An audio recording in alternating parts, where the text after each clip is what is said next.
Bueno, hoy vamos a hablar sobre la clase de sangre, que pues, como ya sabemos, pues, como estamos continuando, ¿no? Con los temas de la academia. Entonces, aclarar que el tema de hoy va a hacer referencia más que nada a la sangre en su comportamiento físico, digo, perdón, en su comportamiento sólido, no tanto de su comportamiento físico a través de cómo fluye la sangre a través de los vasos, sino que vamos a dedicarnos principalmente a las células que contienen los vasos sanguíneos.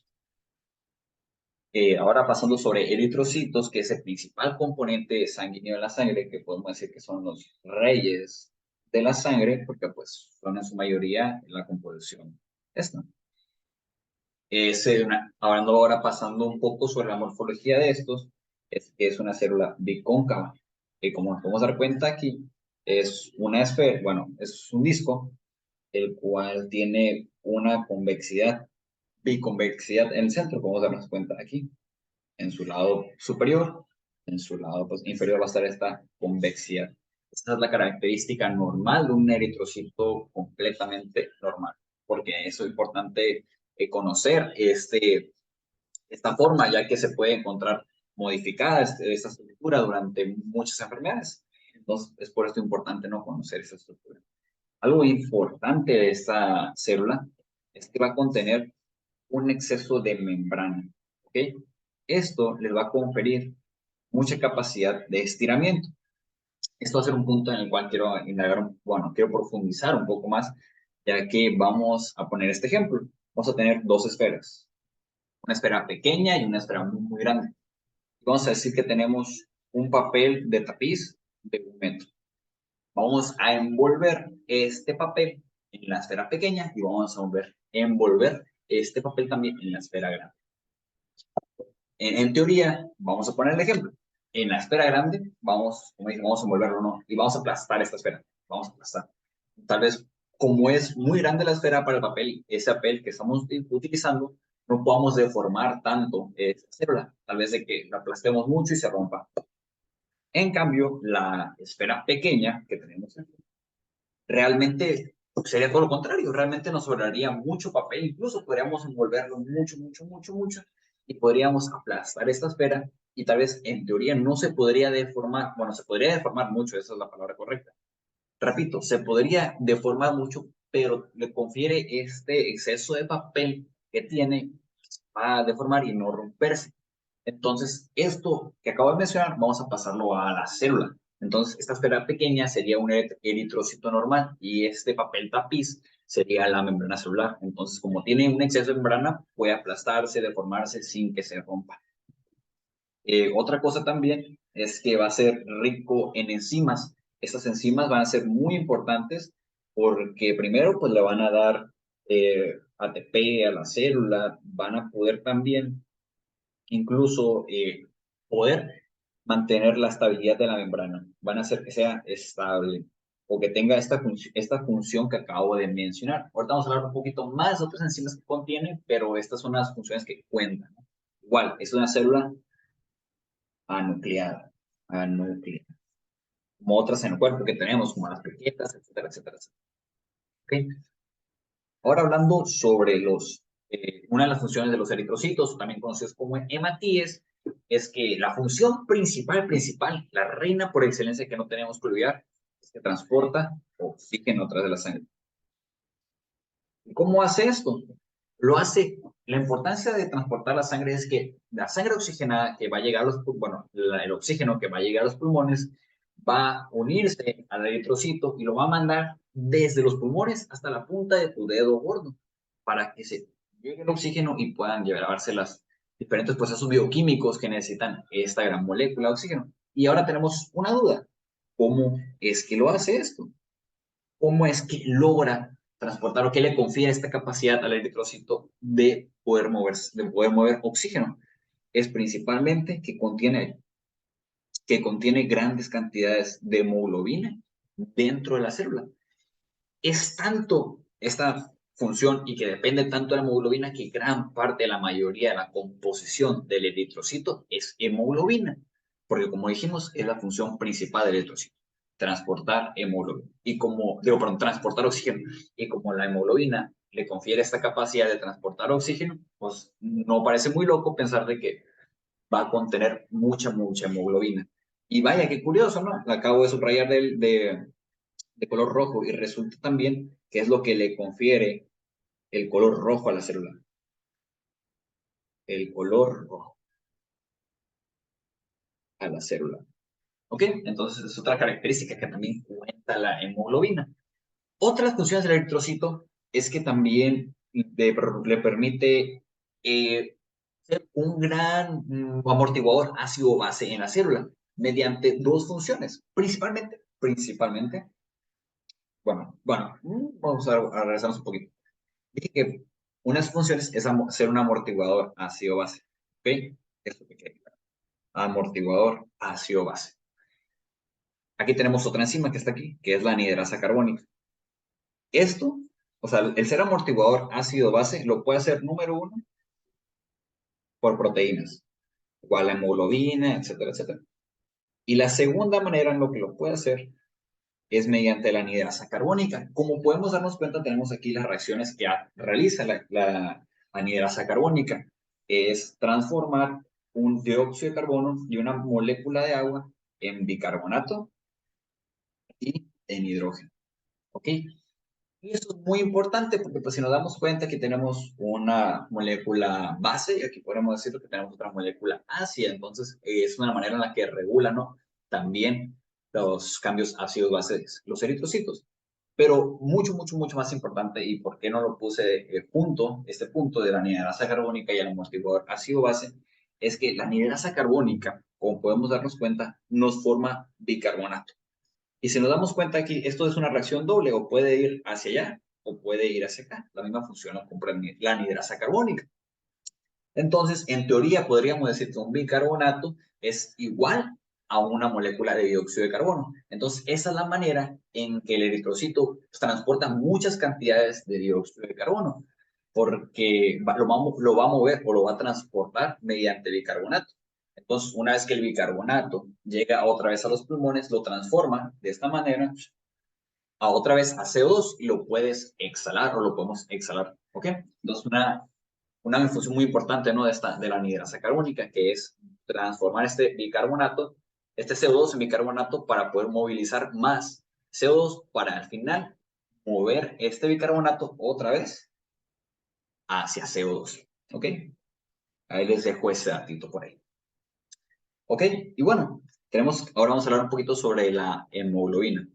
Y como mencioné aquí, ¿no? En las personas normales, el gran porcentaje de la célula del eritrocito va a estar compuesto de hemoglobina. Y como podemos ver aquí, la cantidad de hemoglobina es súper o muy cercana al máximo que puede contener la célula, ¿no? Eso sería en los casos normales. Y según Guyton, voy a aclarar aquí, nos dice que la media, ojo, la media no es el rango, la media de hemoglobina por 100 mililitros de sangre en los hombres es de 15 gramos. Y que, ojo, otra vez, la media en 100 mililitros en mujeres serían 14 gramos. ¿Okay? Ojo, y repito, la media, no el rango. ¿Okay? Y algo interesante que hay que mencionar también es que cada gramo de hemoglobina, o sea, un gramo de hemoglobina, puede transportar 1.34, perdón, de mililitros de oxígeno. Esto mientras que estén cumpliendo un 100% de saturación de oxígeno o de saturación de hemoglobina. ¿Qué quiero decir con esto? Que todo lo que se pueda unir de oxígeno a la hemoglobina o sea, esté unido, ¿ok? Todo, mientras que todo se una, o sea, que el 100% se una de las capacidades de unión de la hemoglobina, vamos a tener este dato de aquí, ¿ok?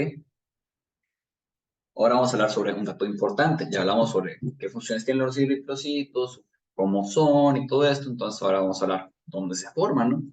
Principalmente este proceso de producción de eritrocitos se le conoce como hematopoiesis. Hematopoiesis. ¿Ok? Y durante la vida vamos a tener muchos lugares donde se van a poder formar los eritrocitos. ¿Ok? Como primer lugar, o en el primer trimestre de vida,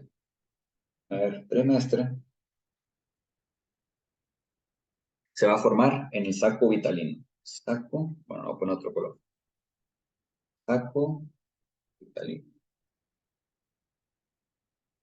Del primer trimestre, o sea, en adelante, bueno, vamos a ponerle el segundo trimestre hasta el penúltimo mes,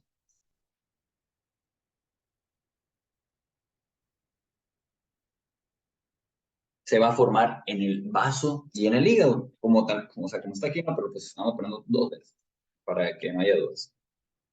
Vaso e hígado. Que como podemos darnos cuenta en esta imagen que tenemos aquí, o sea, la principal función de hematopoiesis la cumple el hígado. ¿Ok? Y ahora sí, del último mes, cabe aclarar, del último mes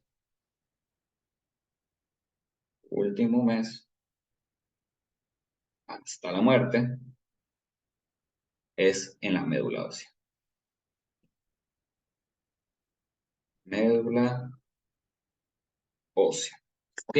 Entonces, ya te dijimos los tres puntos y los tres lugares donde se forman. En el primer trimestre va a ser el saco vitíligo. Del segundo trimestre, o desde que se acaba el primer trimestre, hasta el último mes o penúltimo, va a ser vaso e hígado. Eso es importante, entonces, aclarar. ¿Okay? Y después, en la médula ósea, se va a formar mediante el último mes hasta la muerte. ¿Ok? Hasta la muerte. ¿Ok? Algo importante que mencioné que del vaso e hígado es que esos órganos son los que lo forman en nuestras vías intrauterinas, claro, también es uterino. Pero el vaso y el hígado guardan esta capacidad de formación de eritrocitos o de la capacidad hematopoyética. Y puede volver esta función hematopoyética en procesos patológicos, donde haya un fallo o una disminución de la médula ósea. ¿Ok? O sea, el hígado y el vaso pueden volver a completar o volver a tener esa función hematopoyética que tenían en la vida intrauterina, siendo y cuando existan problemas en la médula ósea o procesos de anemias o etcétera. Más adelante vamos a comentar un poquito de eso. Entonces, por eso es que en esos casos donde existan estos problemas, pueden existir hepato y esplenomegalia. Y ahora ya hablamos dónde se forman, pero vamos a ser un poquito más específicos sobre la médula ósea. Si nos damos cuenta, tenemos varios tipos de huesos. Los principales huesos durante los primeros 20 años de vida van a ser huesos largos, tibia y fémur, ¿ok? Pero a como van pasando los años, los principales huesos se tornan un poquito, ya no son los huesos largos. Hasta la muerte van a ir modificándose y van a ser las vértebras, el esternón y las costillas, un poquito de huesos planos y huesos irregulares, ¿no? Estos tres huesos que tenemos aquí son los que al final van a suplir las condiciones o las funciones hematopoyéticas, ya que durante los primeros 20 años, como dijimos, van a ser los huesos largos, ¿ok? Menor, sería así, menor, 20 años, huesos largos, ¿ok? Y mayor, 20 años,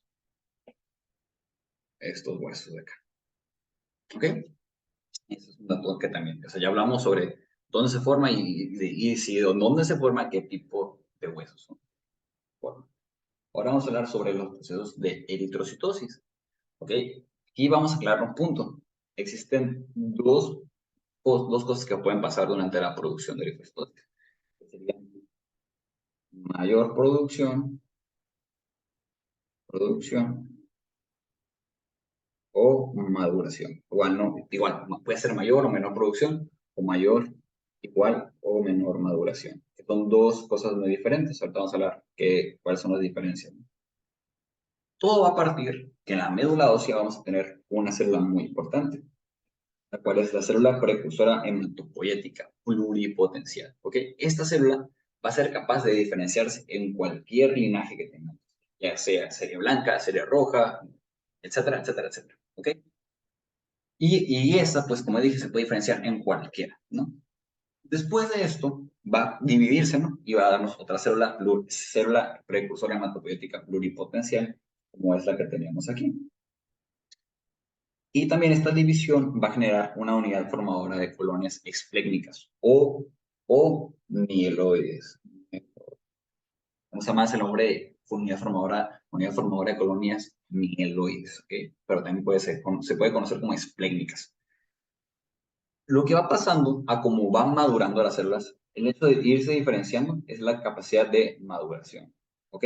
Entre más se forman estas células aquí, entre más se forman estas, sería la capacidad de producción, ¿no? ¿Ok? Esas son las dos diferencias, ¿no? El irse acercando más al producto final sería la maduración. Y entre más se multiplican esas células, sería la capacidad de producción, ¿ok? Aquí tenemos algo muy importante. Estas divisiones, al final de cuentas, nos van a dar, para la serie roja, o en el caso de la síntesis de eritrocitos, a la célula unidad formadora de colonias de eritrocitos. ¿Ok? Igual tenemos aquí otras unidades deformadoras. Algo importante que cabe aclarar es que en estos puntos, bueno, cualquier punto de aquí en adelante, es que ya no pueden regresar hacia estos puntos de atrás. O sea, la célula precursora puede dividirse o puede diferenciarse en cualquier célula que tenemos aquí. En cambio, estas unidades formadoras ya están dispuestas hacia un linaje. En el caso de la unidad formadora de colonias de eritrocitos, ella ya está decidida para formar el puro linaje de eritrocitos. No puede retroceder, pero sí puede avanzar a formar eritrocitos. ¿Ok? Es un punto que cabe, que es importante. Y aquí tenemos, vamos a ver esta imagen que está aquí. ¿Ok? Dentro de la producción de eritrocitos, aquí tenemos todos los procesos, ¿no? Pero a mí los que más me importan son tres estadios, ¿ok? Tres estadios. Número uno, proeritroblasto. Número dos, y número tres, el reticulocito y eritrocito. ¿Por qué hablo de esto? Primero que nada, si nosotros conocemos que existe el proeritroblasto, sabemos que está a favor del eritroblasto. Entonces, todas las demás fases son eritroblastos, porque el primero se llamaba proeritroblasto, a favor del eritroblasto. De ahí en fuera, los únicos que cambian son el retículo. Aquí viene. En esta imagen que tenemos aquí, podemos observar claramente el proceso de maduración. ¿Ok? Esa es la maduración del eritrocito. ¿Cómo es que se va diferenciando este proeritroblasto hasta llegar al eritrocito? Como nos damos cuenta, esta maduración va provocando que el núcleo se haga mucho más pequeño, que disminuyan la cantidad de organelos para poder al final llegar a este punto, que es el eritrocito, que va a ser una célula anucleada y o sin organelos, muy pocos organelos comparada con su proeritroblasto. ¿Ok? Como nos podemos dar cuenta, incluso en el estadio del reticulocito, quedan remanentes del núcleo. Remanentes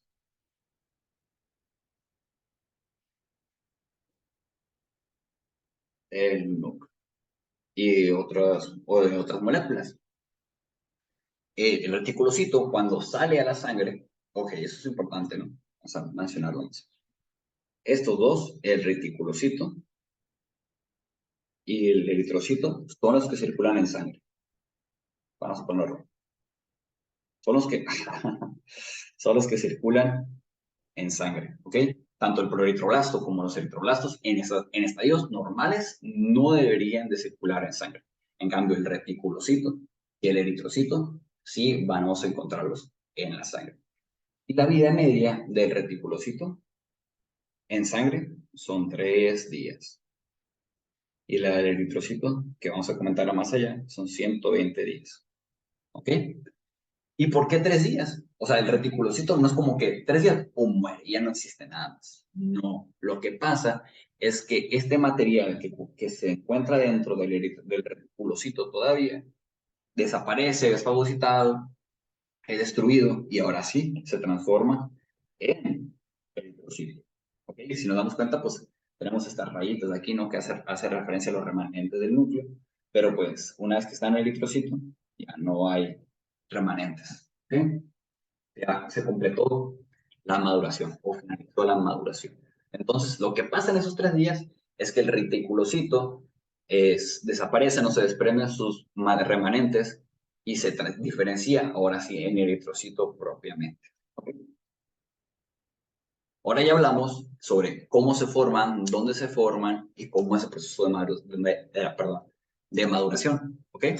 Entonces, si nosotros mencionamos que la principal función del eritrocito, ojo, principal función del eritrocito era transportar sangre, transportar, no nos parecería muy loco o no sería una idea equivocada que la manera del cuerpo en darse cuenta que hay pocos eritrocitos en la sangre, es que nosotros tengamos un déficit o una disminución del aporte de oxígeno en tejidos. ¿Ok? Porque si dijimos nosotros que el oxígeno, o la función del eritrocito era transportar oxígeno a los tejidos, entonces el cuerpo va a decir, oye, si me está llegando poco oxígeno, en teoría puede hacer que la molécula o la célula que me está cumpliendo esta función, que es la más importante, esté disminuida.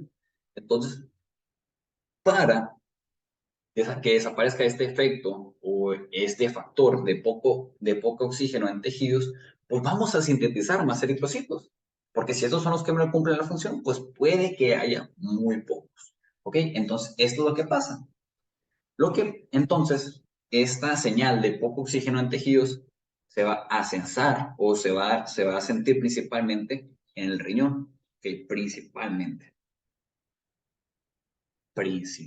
como podemos vernos aquí, es el principal formador de eritropoyetina, en un 90%, en un 90%.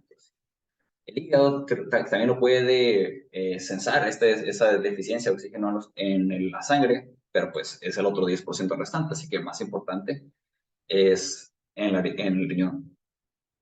¿Ok? Este riñón con deficiencia de oxígeno va a liberar un factor. ¿Ok? Va a liberarnos un factor, que es el factor inducible por hipoxia. ¿Ok? El nombre tiene lógica, ¿no? Si tengo una hipoxia en el riñón, pues me va a liberar este factor 1 inducible por hipoxia, porque estoy sufriendo de poco oxígeno. Entonces, lo que va a hacer este factor es aumentarnos la síntesis de eritropoyetina. ¿Ok? El riñón, repito, el riñón le llega poco oxígeno. Me libera el factor 1 inducible por hipoxia. Y el factor 1 inducible por hipoxia estimula unas células, X o Y, unas células en el riñón para liberar la eritropoyetina. ¿Ok? Ese es el eje, ¿no? El riñón me libera el factor y el factor va al riñón a estimularme la síntesis de eritropoyetina. ¿Ok? Igual no, otros tejidos pueden liberar el factor 1 inducible por hipoxia, pero pues lo más importante, pues vamos a ponerlo como que es el riñón.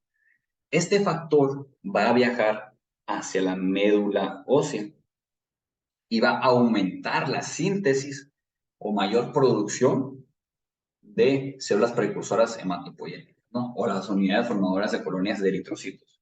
Entonces vamos a decir que la eritropoyetina cumple dos funciones. Dos funciones. Una, mayor producción. Y segunda, mayor maduración. ¿Ok? Para poder así aumentar la cantidad de eritrocitos para que estos puedan unirse más al oxígeno y llevar ese oxígeno a los tejidos. En teoría, con todo esto que acabamos de mencionar, lo que pasaría es que aumentaría, ojo, aumentaría el oxígeno en sangre. Por lo que el estímulo de poca oxigenación tisular que comenzó todo esto disminuiría. ¿Ok? Disminuiría. Eso es lo más importante, ¿no? Entonces ahí es como muere todo este eje, ¿no? Bueno, ahora ya aumenté la síntesis de eritrocitos, va a poder llegar más oxígeno a los tejidos y pues va a disminuir el factor 1 inducible por hipoxia, porque ya no va a haber hipoxia. Y ojo, factores que me reducen la oxigenación, como dije, no solamente es una disminución de eritrocitos, o no solo va a ser el generador que sufran la hipoxia de los tejidos, sino que pues van a ser otros factores. Volumen sanguíneo bajo, anemia, hemoglobina baja, mal flujo sanguíneo y enfermedades pulmonares. Pero pues, sean o no sean causas de los eritrocitos, nos van a generar hipoxia, por lo cual nos va a aumentar el factor 1 inducible a hipoxia. Y va a aumentar la síntesis de eritrocitos. ¿Ok? Y aquí viene un punto importante. La cantidad de eritrocitos en sangre depende de dos factores. ¿Ok? El primer factor o el primer límite que vamos a poner es que sea menor la cantidad de eritrocitos en sangre a las que me generan una obstrucción del vaso sanguíneo. ¿Ok? Porque pues realmente si tenemos tantos eritrocitos como para que se nos obstruya el vaso sanguíneo, pues no nos sirve, o sea, realmente no va a fluir ningún eritrocito. Y el otro límite que tenemos es que cumpla con la mínima cantidad de oxigenación tisular.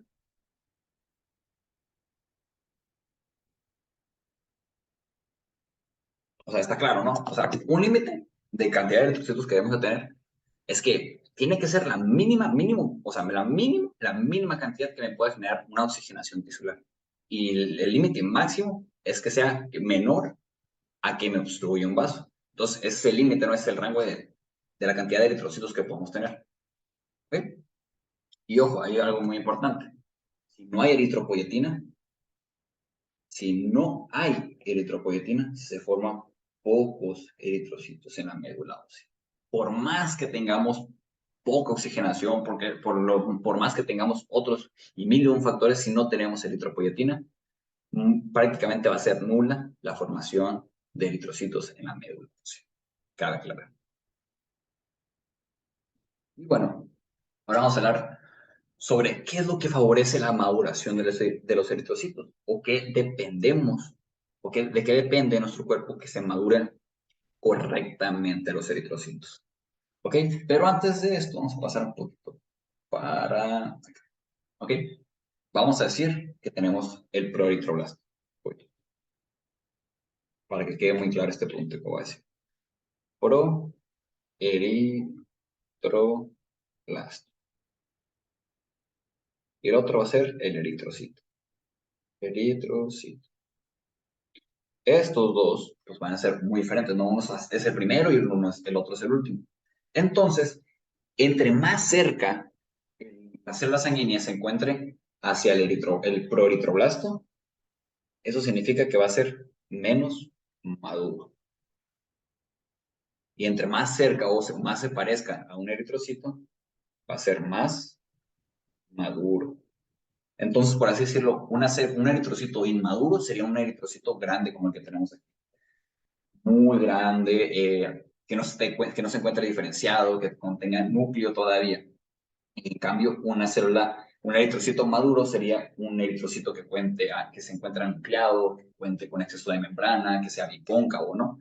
Entonces, estas son las diferencias entre un eritrocito no maduro y un eritrocito que sí es maduro. Entonces, para que puedan madurar correctamente, vamos a tener que tener una buena ingesta o la correcta ingesta de estas dos vitaminas, que es la vitamina B12 o cobalamina, o ácido fólico o vitamina B9. ¿Ok? Y oye, Ángel, ¿por qué ocupo unas vitaminas? ¿Por qué son importantes estas vitaminas que tienen que ver? No le encuentro lógica, no le encuentro punto de unión. Aquí, a muy grandes rasgos, vamos a sintetizar un proceso bioquímico que pasa en el cuerpo, La vitamina B12, ojo, la vitamina B12 y la B9 se necesitan o son necesarios para la síntesis de nucleótidos.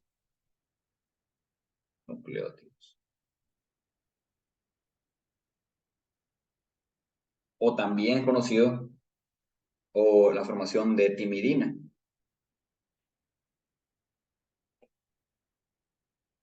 Timidina. ¿Ok?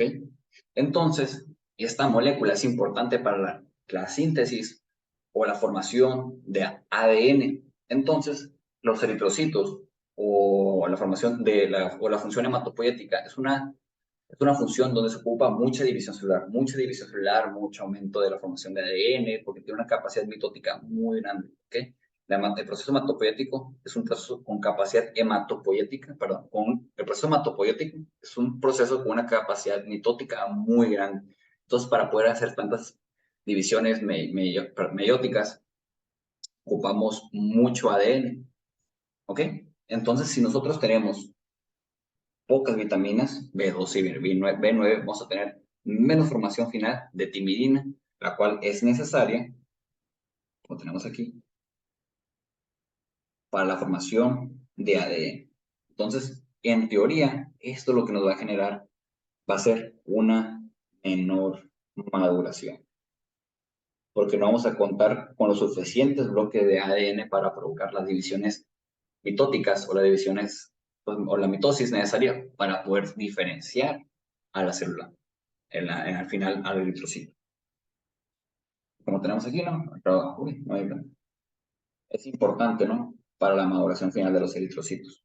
¿Y qué pasa si no hay ángel? Que es cuál es la función normal, que cumple la vitamina B12 y la vitamina B9. Lo que pasa es que si no hay esta vitamina B12 y B9, vamos a tener lo que tenemos acá. Vamos a tener una célula muy parecida al proeritroblasto o a los estadios anteriores al eritrocito, porque tenemos poca maduración, ¿ok? Porque tenemos poca maduración por esta deficiencia de vitamina B9 y B12, ¿ok? Y ahora aquí viene algo importante. Bueno, ¿cómo es que nosotros obtenemos esta vitamina B12 y B9? Porque pues estos efectos de cómo la obtenemos pueden verse afectados, ¿no? Y generarnos estos efectos en la disminución de la maduración de los eritrocitos.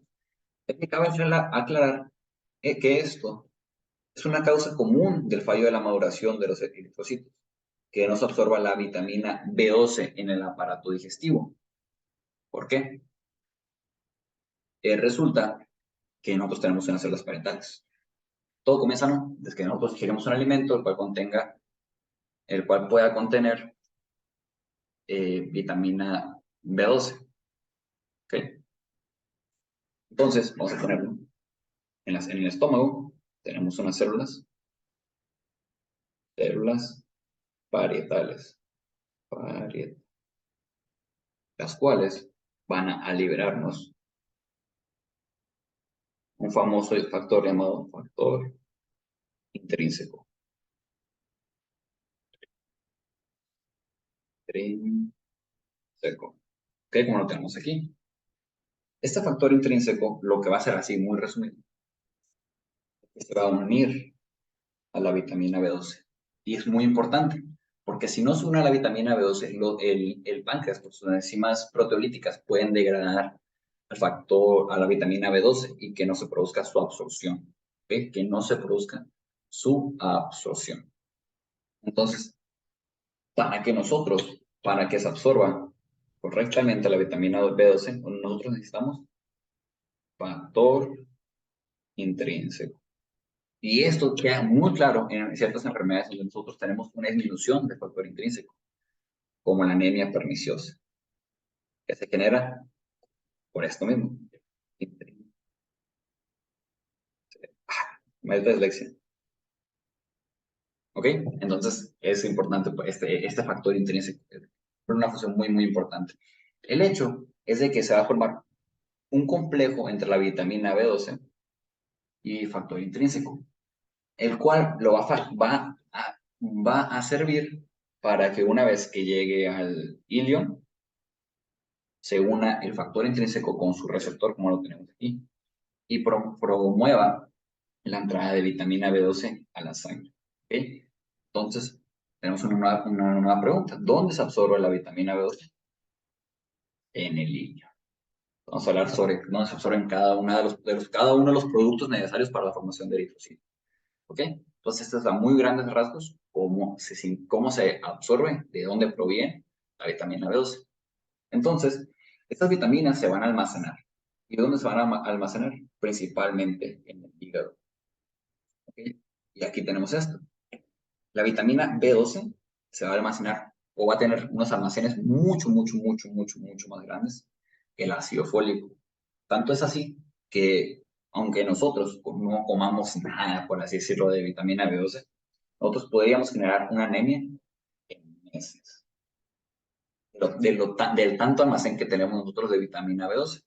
En cambio, del ácido fólico, nosotros podríamos, si no comiéramos ácido fólico, nosotros podríamos generar una anemia en semana, porque no tenemos un almacén tan grande comparado con el de la vitamina B12. ¿Okay? Ahora vamos a hablar sobre la formación de hemoglobina. Como dijimos, será el componente principal dentro de la célula eritrocítica. ¿Okay?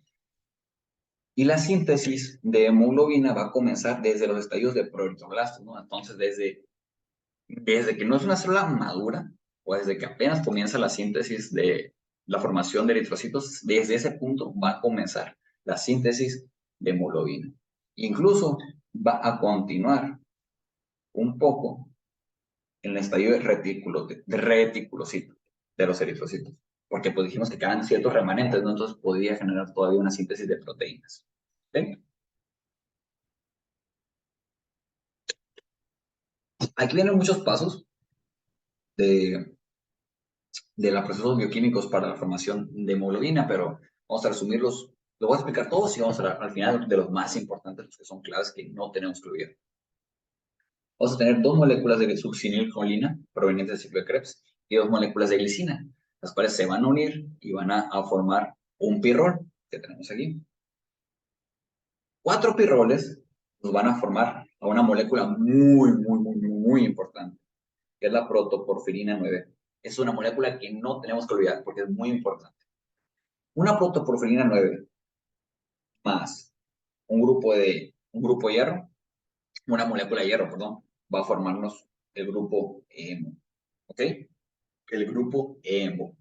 Repito, una protoporfirina o protoporfirina 9 más hierro nos va a formar hemo o un grupo hemo. Un, una, un grupo hemo más un polípeptido activo, que en este caso es la globina, nos va a formar una cadena de hemoglobina, ya sea alfa, beta u otra cadena de hemoglobina. Bueno, cadenas alfa o beta.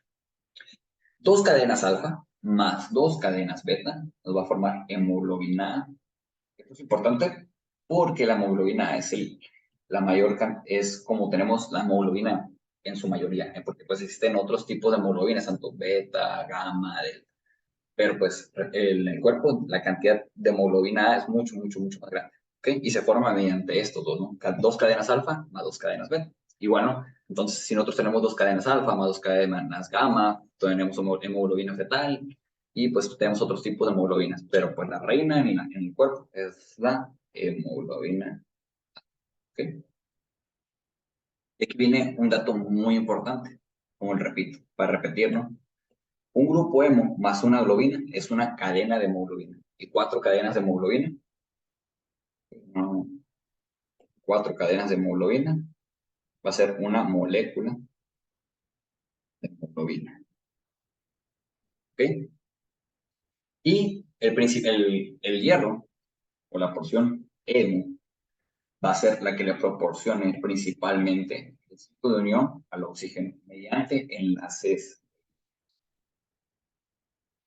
débiles. Esto que son enlaces débiles es lo que le permite que se mueva, que entre y salga rápidamente el oxígeno. ¿Ok? Entonces, aquí tenemos 3 moléculas muy importantes que no tenemos que olvidar en la síntesis de hemoglobina. Número 1, protoporfirina. Protoporfirina.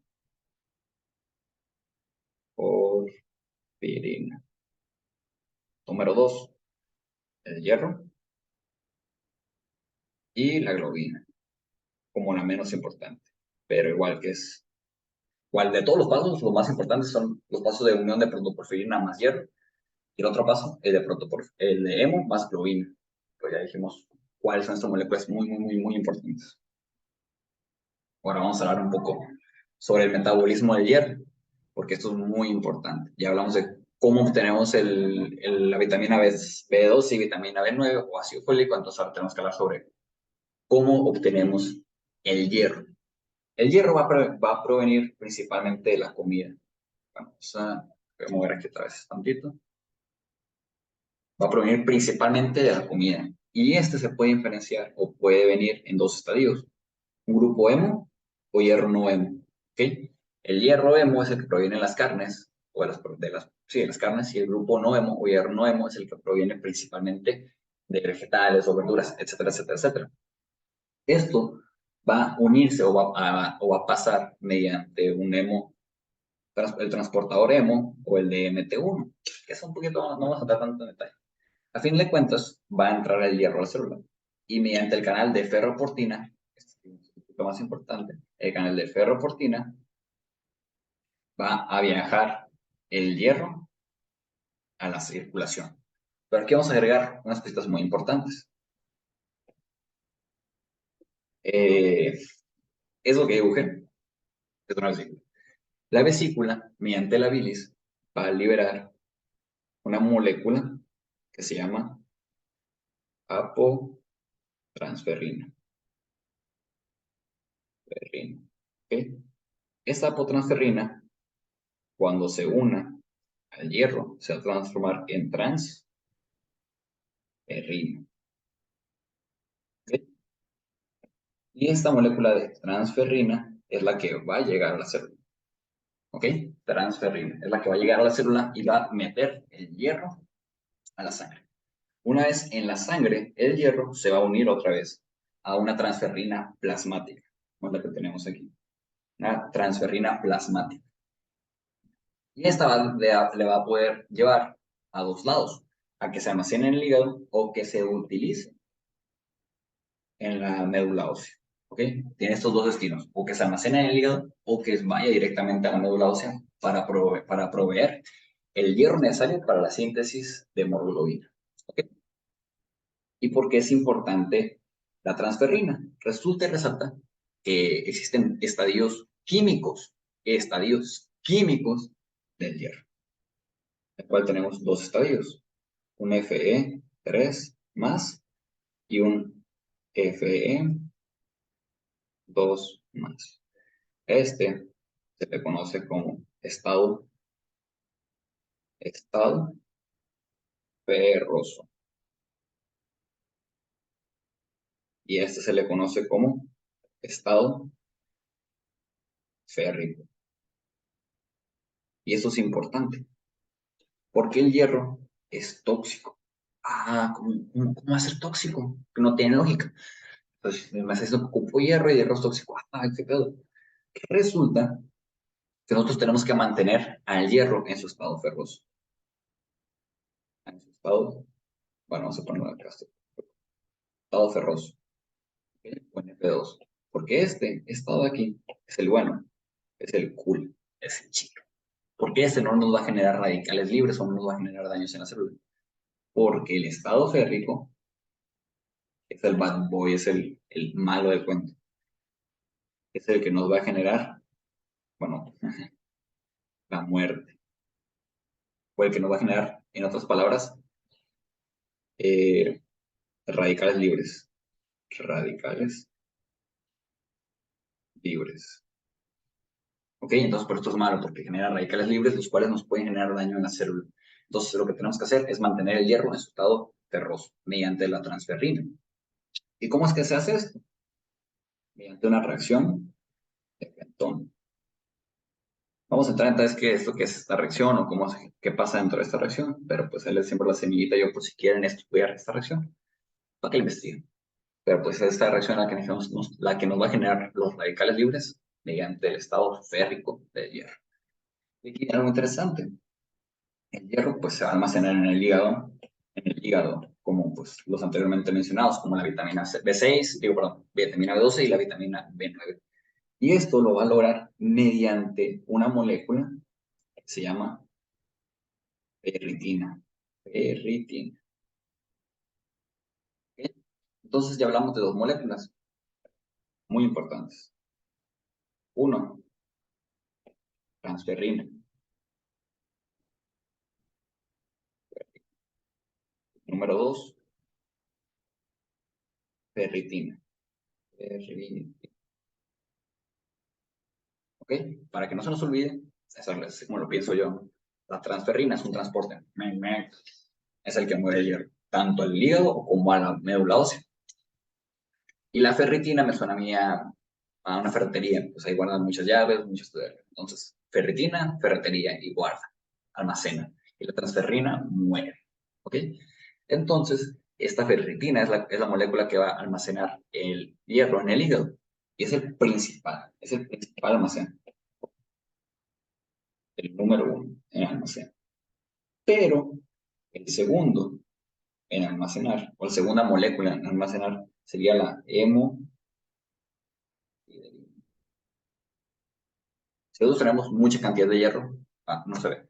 Si nosotros tenemos mucha cantidad de hierro, las moléculas de ferritina se van a saturar. Entonces vamos a tener que llevar ese hierro a otra molécula, que es la hemosiderina. Porque pues la cantidad de hierro que se puede almacenar por la ferritina, pues ya se saturó. No podemos más. Entonces, ¿cómo es que se regula? ¿Cómo es que se regula la absorción de hierro? La absorción de hierro se va a regular principalmente por la absorción a través del intestino. Okay, eso es su principal. Si tenemos poco hierro, vamos a empezar a absorber mucho hierro por el intestino. Si tenemos muchísimo hierro, vamos a absorber menos en el hígado, en el intestino, perdón. Y entonces esto es lo que tenemos aquí. Mediante su absorción.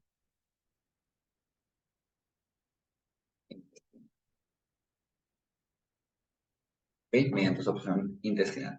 Y vamos a hablar un poquito más acá. ¿Ok? Porque según yo ya no viene aquí. La vitamina B9 o el ácido fólico se absorbe completamente sin ningún problema. B9 o ácido fólico, no hay problema. Se absorbe así, sin ninguna pena, y directamente al intestino. ¿Ok? Eso es importante. Ahí. Bueno, vamos a agarrar este espacio aquí. Ya tenemos. Aquí viene, ahora sí, dónde se absorben cada uno de estas moléculas necesarias para la síntesis de hemoglobina o eritrocitos. Primero, dijimos que la vitamina B12 era principalmente en el hilio. El hierro, por su parte, va a ser en tu duodeno y la vitamina B9 o ácido fólico va a ser en yeyuno.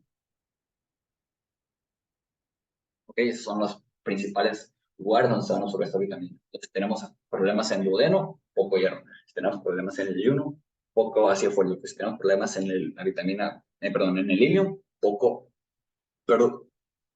vitamina B12. Aquí tenemos un esquema bonito, resumido, que es todo lo que puede pasar con el hierro. Si nosotros tenemos, pues así, el hierro libre, puede irse tanto a almacenarse como ferritina, hemosiderina, hacerse enzimas o tomar el grupo M. Y pues si la necesitamos movilizar, la vamos a transformar en transferrina para que se mueva a través del plasma. ¿Ok? Y puede llegar tanto como dijimos, a la médula ósea para su síntesis de hemoglobina o que se almacene directamente en el hígado. ¿Ok? Una vez que muere un eritrocito, va a ser fagocitado y va a ser destruido.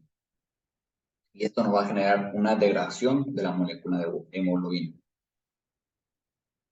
Y pues nos va a generar dos fragmentos. Una globina que se rompe y se hace aminoácidos.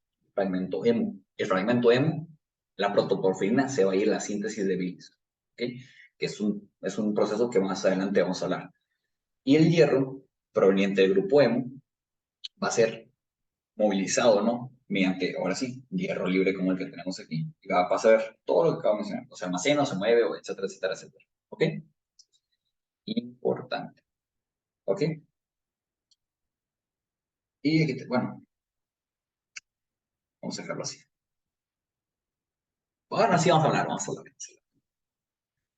Tenemos aquí una molécula muy importante que es la que va a regular la movilización o la absorción de hierro, que es la plasma epsidina. ¿Ok? Plasma epsidina o epsidina en general. Esta es la que va a disminuir las cantidades de este transportador que tenemos aquí, que es la ferroportina. Entonces, cuando nosotros tenemos mucho hierro, va a aumentar la epsidina, pero proveniente del hígado, porque, oye, ya tengo mucho hierro hígado, libérame una molécula que me disminuye la absorción de hierro. Pero también la plasma epsidina puede provenir, o el aumento de la síntesis de epsidina puede aumentar en la inflamación para hacer que tengamos poco hierro para las bacterias, ¿ok? Eso es otra cosa que puede pasar. Entonces, esto puede pasar en procesos crónicos, ¿no? Entonces, que tenemos una inflamación crónica, crónica, crónica. Entonces, como hay una inflamación crónica, vamos a tener mucha liberación de este productor inflamatorio o producto de inflamación, que es la epsidina. Entonces, va a disminuir la absorción de hierro y puede generarnos, por eso es que las patologías o inflamaciones crónicas nos pueden generar una anemia.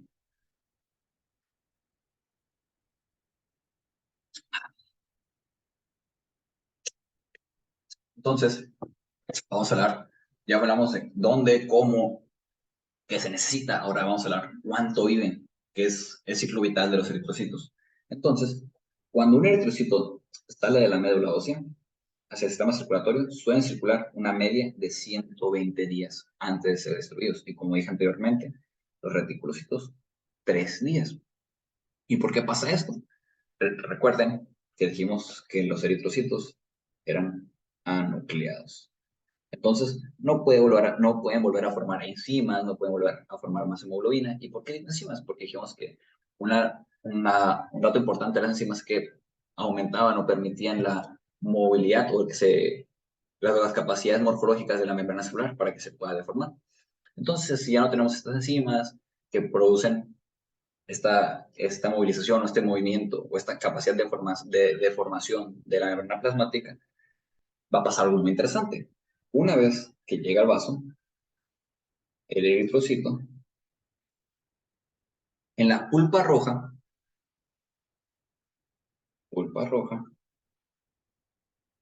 va a atravesar unas, unas fenestraciones.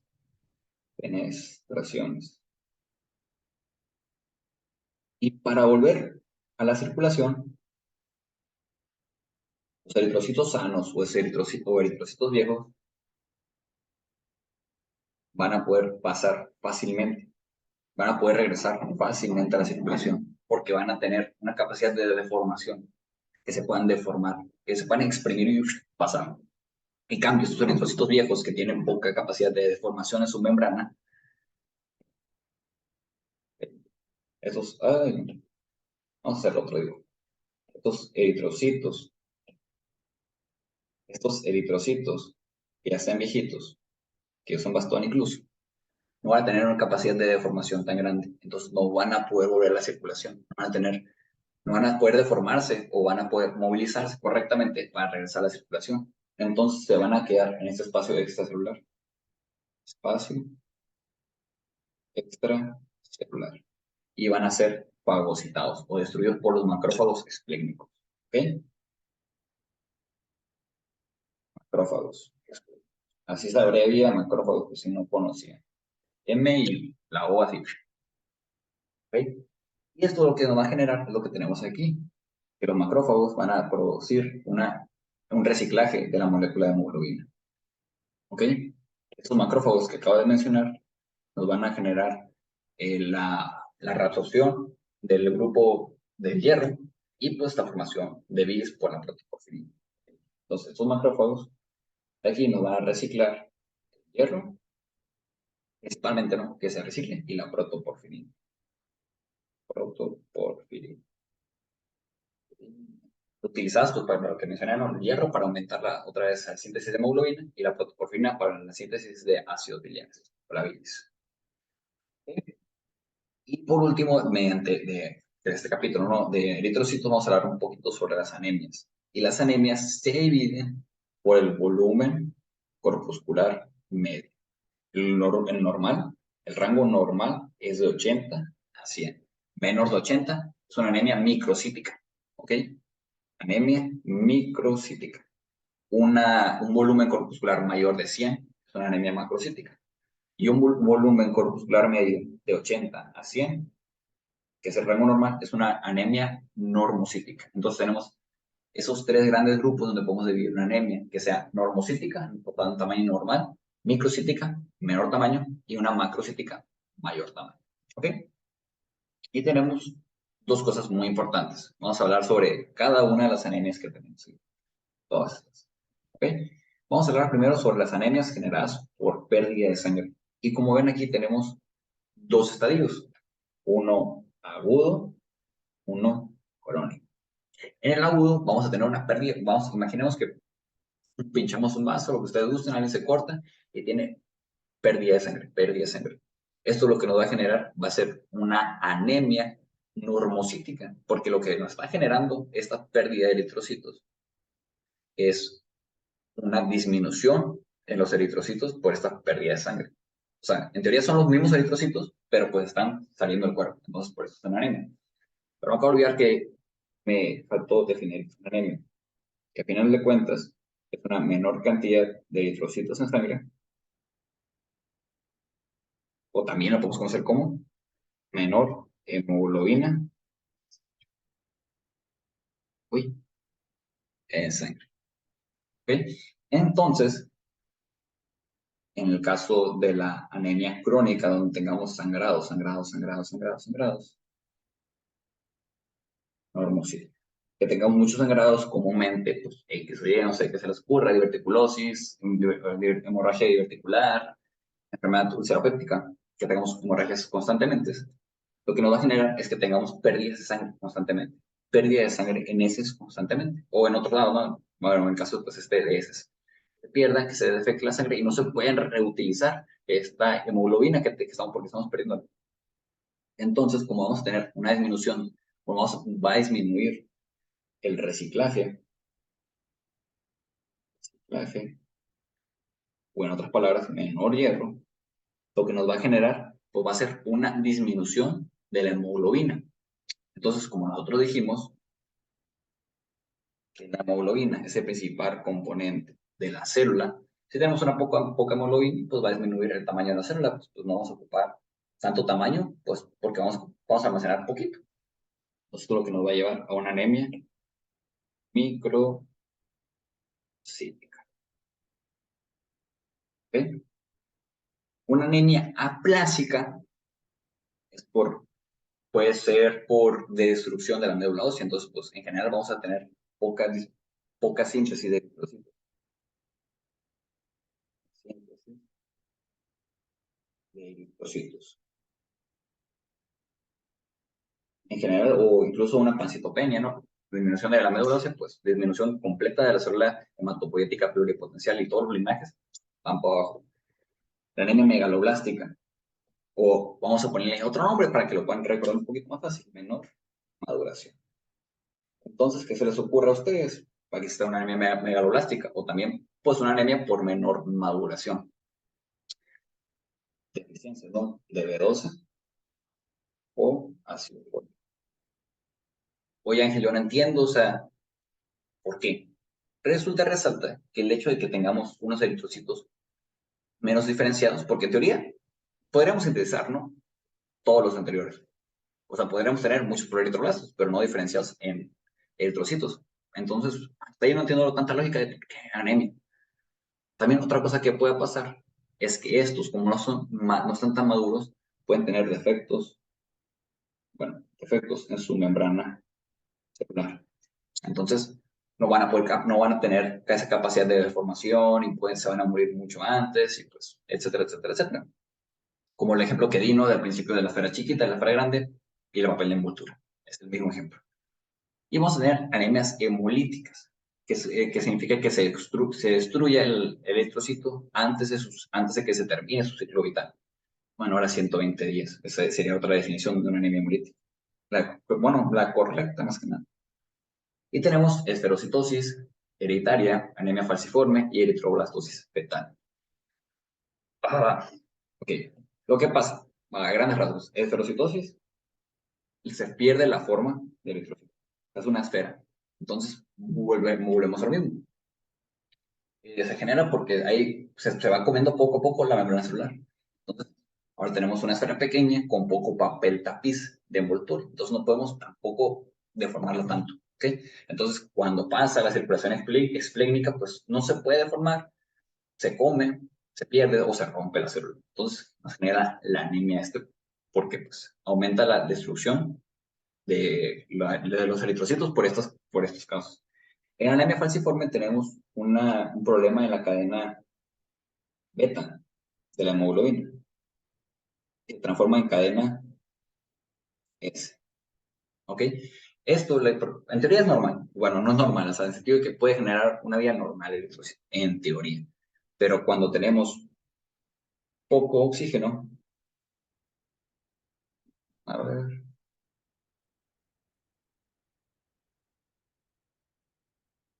bueno, cuando tenemos poco oxígeno en sangre, nos va a generar una deformación del eritrocito porque va a cristalizar la hemoglobina y la va a formar en una hoz.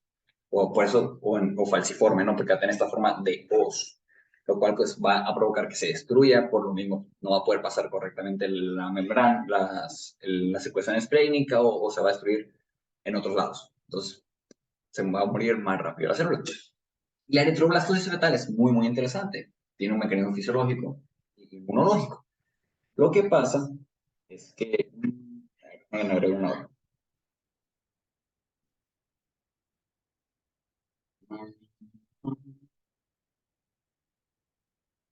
Bueno, que no me acordaba.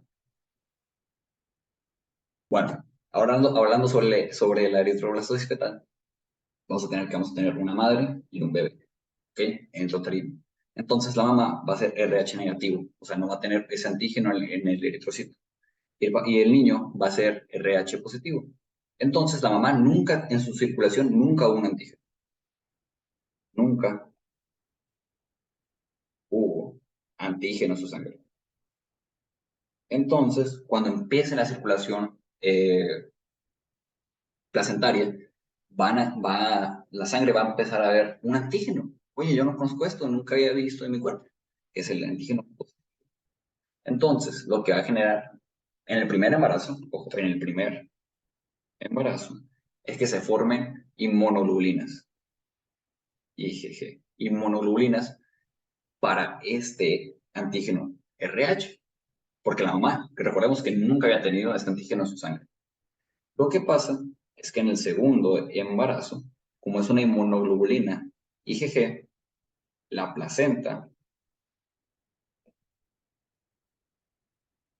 va a poder, bueno, la molécula IgG o la inmunoglobulina va a poder traspasar la placenta hacia la circulación fetal y va a empezar a destruir a los eritrocitos RH, perdón, RH positivos del bebé. ¿Ok? Entonces, ¿esto qué va a pasar? Es muy importante, muy interesante también. Entonces, por eso es que tenemos que poner una vacuna, la llamada Roga, en las mamás para que no pase esto. Y ahora vamos a hablar sobre la policitemia. Existen dos tipos de policitemias, secundaria y tipo vera. ¿Okay? Es la que, muy importante, es la tipo secundaria. Esto va a pasar cuando el tejido se vuelve hipóxico, ¿okay? Ya sea por dos razones, porque hay poco oxígeno en el aire respirado o porque el oxígeno en los tejidos no está llegando correctamente. ¿Ok? Entonces, a final de cuentas, esto es igual a menor oxígeno en tejidos. Entonces, esto lo que nos va a generar va a ser un aumento en la síntesis de factor inducible de hipoxia tipo 1, o al revés, no en inglés, HIF. ¿Ok? Entonces, esto lo que nos va a generar va a ser mucha síntesis de eritrocitos. Mucha hematopoiesis. ¿Ok? Mucha hematopoiesis, porque tenemos poco oxígeno en la sangre. Entonces van a aumentar muchísimo la síntesis de eritrocitos porque va a aumentar la hematopoiesis. ¿Ok? Esto es interesante en casos de ciudades que viven en gran altitud. ¿Ok? Porque la presión atmosférica va a ir disminuyendo. A más altura, ojo, a más altura, eso lo vamos a ver en el pulmón, pero pues es un llegue rápido. Es igual a menos presión atmosférica. Y resalta que la presión atmosférica tiene un 20% de oxígeno. 20% de oxígeno. Entonces, si disminuye la presión atmosférica, va a disminuir este oxígeno. Porque, pues, no sé, vamos a poner ejemplo, que tenemos en altitudes bajas 100 de presión atmosférica. Entonces va a ser 20 de oxígeno en esa presión, en ese aire. Entonces, nosotros tenemos una presión atmosférica de 20, en casos de altitudes o en ciudades muy altas, vamos a tener, pues, 4 de oxígeno, ¿ok? Entonces, entre más alta sea una ciudad, menor va a ser su presión atmosférica y menor va a ser su oxígeno. Entonces, esto lo que va a pasar, vamos a poner el ejemplo, ¿no? En Ciudad de México, CDM, va a haber menor oxígeno, por eso que acabo de mencionar, porque hay menor presión atmosférica. Entonces, este menor oxígeno, al final de cuentas, va a ser menor oxígeno en tejidos, porque vamos a respirar mucho menos oxígeno. Entonces, esto nos va a generar aumento del factor inducible por hipoxia, porque va a haber hipoxia. Y va a aumentar la síntesis de eritrocitos, hematopoiesis. Entonces, por esto que en personas que viven aquí, en estos lugares muy altos, y entre más alto va a ser más este efecto, van a tener un hematocrito mayor. Que bueno, creo que no mencioné el que es el hematocrito. El hematocrito es cuánto porcentaje de la sangre es eritrocitos. ¿Ok? Eso es lo que se implica. ¿Cuánto porcentaje de la sangre es eritrocitos? Lo normal son 45%. ¿Ok? Y en la policitemia vera va a ser una anomalía genética, en la cual va a haber un aumento excesivo de la hematopoiesis por efectos genéticos, ¿no? Pero pues esos son dos más importantes. Y que quede muy claro eso que mencioné. Mayor altura, menos oxígeno. Menos oxígeno, menor oxígeno en tejidos. Menor oxígeno en tejidos, mayor factor inducible de hipoxia. Por lo cual va a haber mayor hematopoiesis. Entonces, en estas gentes que llevan aquí, va a haber más eritrocitos que al final van a repercutir en un mayor hematocrito. Por mi parte sería todo por parte de sangre. Luego continuamos con células blancas.